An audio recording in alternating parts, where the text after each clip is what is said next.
What up, peoples? It's the Alyork Sports Show. I'm live at the way you said, brother? Barber Company. Barber Company, baby. This my man Al, a.k.a. the Black Capone, Alyork Sports. We ready to bring y'all that business, man. So much to do and so little time. Al, this is where we going to start off with them, Al. Rams-Saints game yesterday. So many different scenarios I heard. Bottom line, both of them played a terrific game, taking nothing away from the Rams. Sean McVay had them boys playing, but the Saints got one stolen from them, Al. Talk to them, Al. Well, it was a good game. First, I want to shout out my man Al, you know what I mean, having me on the show.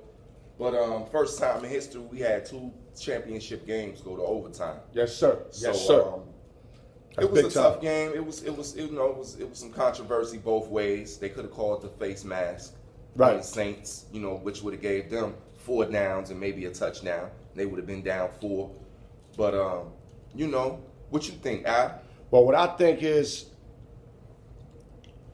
it was a great game. Saints went up 13-0 out the gate, up 13-10 at half, up 20-10.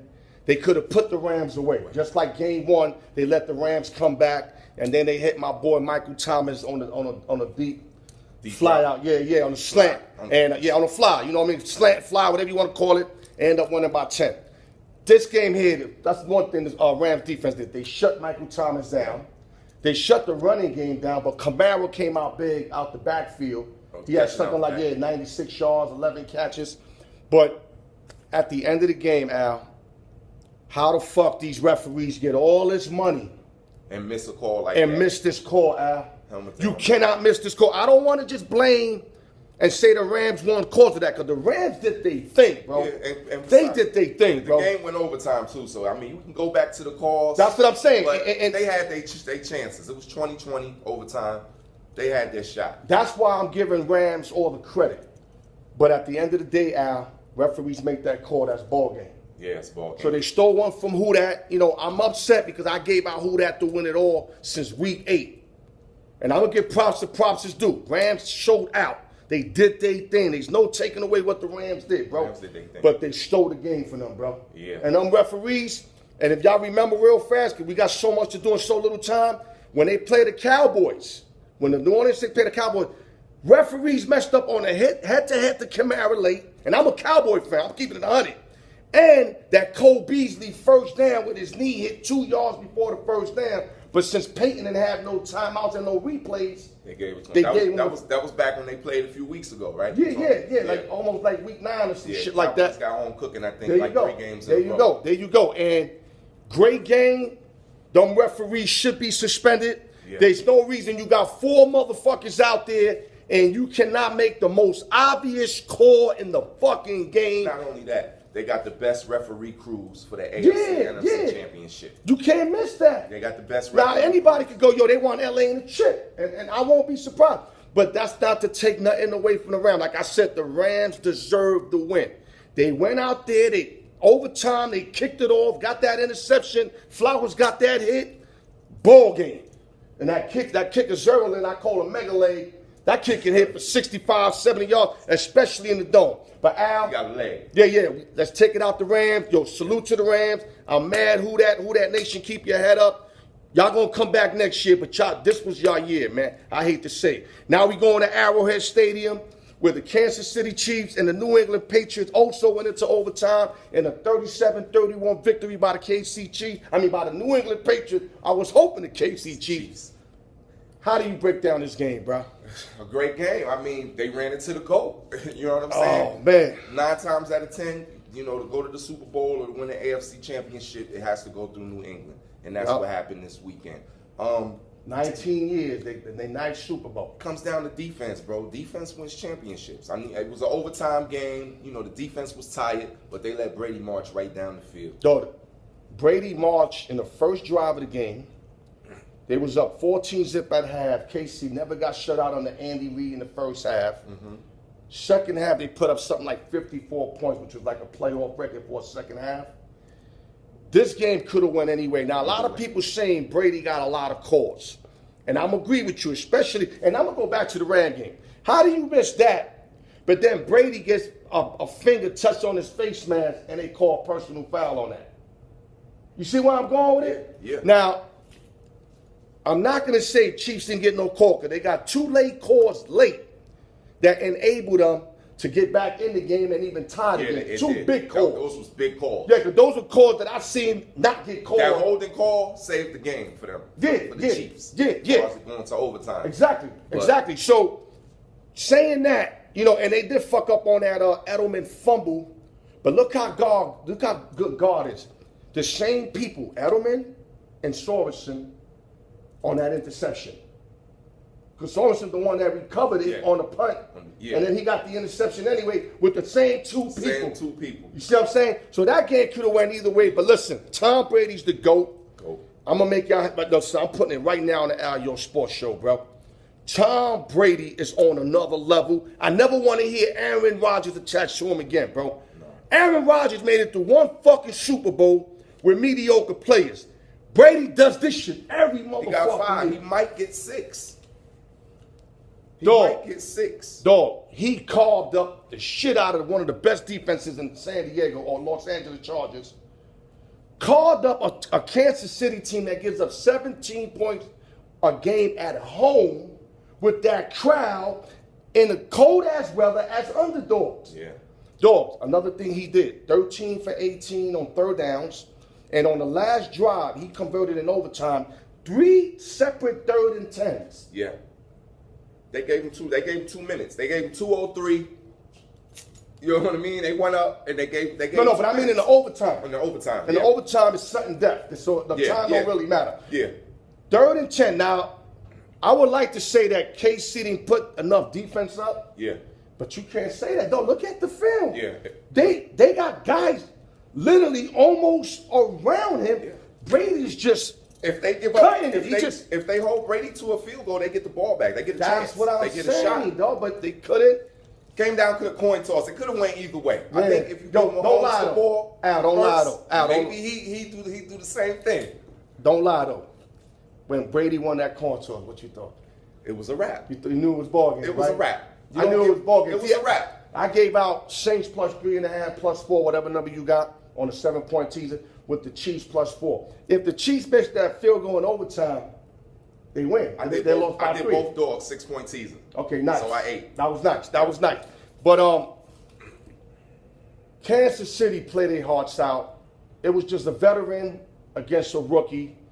They shut Mahomes down early, but Mahomes found a way in the second half to get it done. Andy Reid installed some other stuff. And every time they had a lot of parts moving, it's when they were moving the ball. Right. But whenever they were just going straight up with it, they couldn't do anything. I'm like, yo, why you don't get those parts moving? And they shut Hill down, and Kelsey got shut down. So Belichick showed his geniusy. Salute to the New England Patriots. Salute to Tom Brady, the best quarterback ever. I don't want to hear nothing about the Flakegate.